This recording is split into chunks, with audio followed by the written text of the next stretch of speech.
I'm so lucky that unlike Andy, I saw the surprise 2 days ago that the title is about the unread speeches of Pope Francis.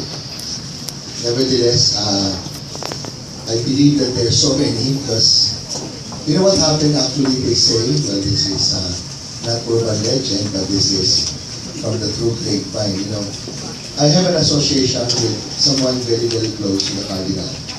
And we have a common friend, the Cardinal and I, Agle. We have a common friend in our mentor, Father Catalino Arevalo.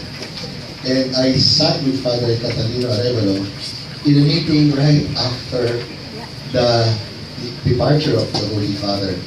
So January 19, he left. January 20. I don't know if I can take it. You know what's the meeting all about? It's about next year. January 24 to 31, the International Eucharistic Congress in Cebu.